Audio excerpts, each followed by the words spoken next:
Hey, how's it going everyone? This is Brandon Byes from ggcheckit.com here with a Photoshop beginner's tutorial.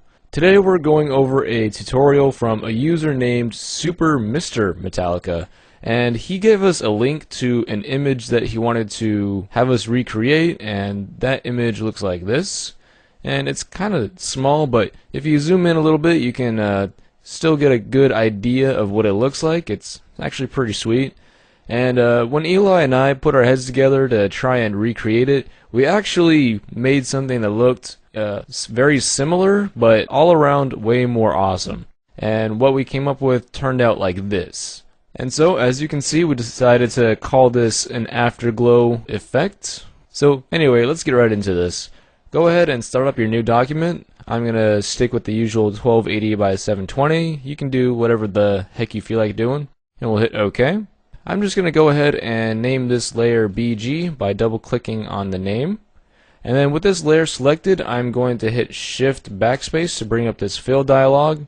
And I'm just going to use black and then mode normal, 100% opacity. I'm just going to hit OK. That'll fill up this layer with black right here. And then I'm just going to go grab my text tool off to the side here. And I'm going to use a font called Bleeding Cowboys.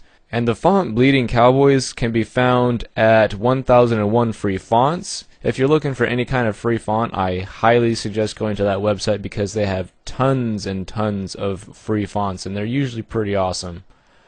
So we're just going to click over here and we're going to type in Afterglow in all caps, pretty big in the color white. And I'm going to grab my move tool and just kind of move it a little bit closer towards this center. And then if you go over to the Afterglow layer, making sure it's selected, you can hit Control J on a PC or Command J on a Mac to duplicate it. And then we're just going to turn this off by clicking on the eye right there and go to the original Afterglow. And then go back to your text tool by hitting the letter T. And then if you go up here to this box and give it a click, we'll just get this Select Text Color pop-up menu. And we're just going to choose a yellow color. I'm going to change the red to 255, the green to 255, and the blue to 0, and that will give you a pure yellow right there. And we'll hit OK.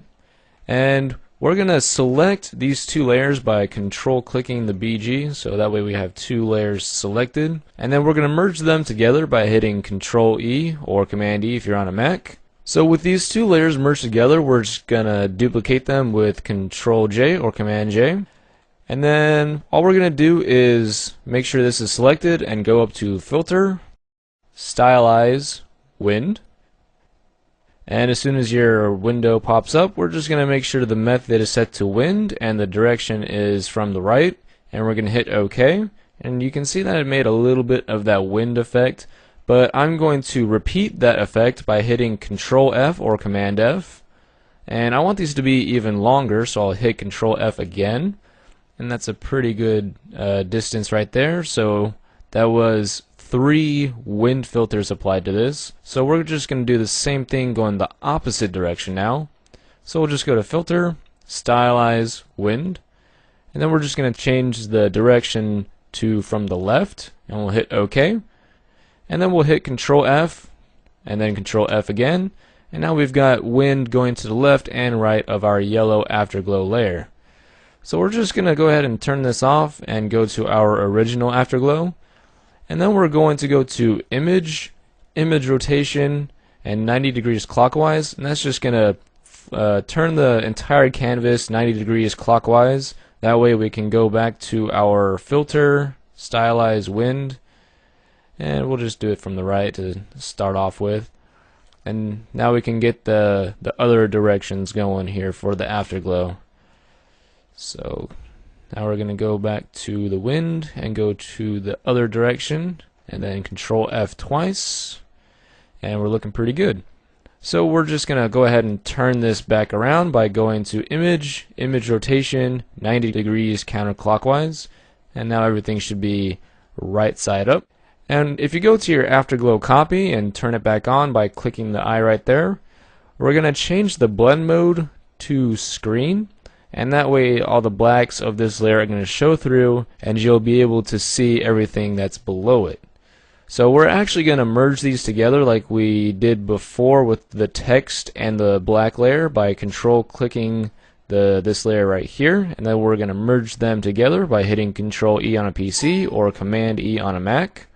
And now we're going to go ahead and bring our Afterglow text back by turning on this eye right here.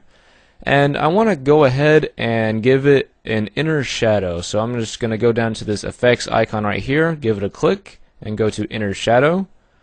And all I'm going to do is change these settings right here. So I'm going to give it a 100% opacity, a distance of 1 pixel, a choke of 10%, and leave the size at 5 pixels. And that should give a pretty decent inner shadow. If you're working with a smaller size canvas, then you can go ahead and just do whatever looks right for your inner shadow. We'll hit OK and close this back up over here. And I want to give a little bit of a yellow texture on top of the word Afterglow. So I'm going to go over here to one of the textures that I've used in a previous tutorial. This is just something called a grunge texture, so you can probably just find one of these on Google or something like that. And I'm going to use my move tool and click and drag up to the tab until it swaps over. Then bring it back down and let go. And that way we've got our texture here. But I'm going to zoom out with my scroll wheel. That's an option in your preferences. And then I'm going to bring up the transform tool with Control T on a PC or Command T on a Mac. And then click and drag from outside one of these corners while holding Shift, and that will lock it to certain degrees. And I'm just going to turn it so that it's in a landscape more of a feel. I'm going to drag it to the center and then drag the corner in while holding Alt and Shift till it pretty much fits our canvas right there. And then I'm going to hit Control 0 to zoom back in, and that looks fine to me, so we'll check mark it. And I want to give this texture a little bit of contrast, so I'm going to bring up the levels by hitting Control L on my PC or Command L on a Mac. And all we're going to do is keep an eye on the image while bringing in this black slider right here, which makes our darks darker. And then I'm going to bring in this white slider right here, which makes our whites whiter. And that looks about right about there. So we'll go ahead and hit OK. And then over here next to the Layers tab, we're going to swap over to our channels. And you see the thumbnail next to the letters RGB. If you hold Control, you'll see a little box on your hand. And if you're on a Mac, go ahead and hold the Open Apple key or the Command key, you know, whichever it's called. And then just give that a click, and you'll see lots of craziness going on over here in the image right here.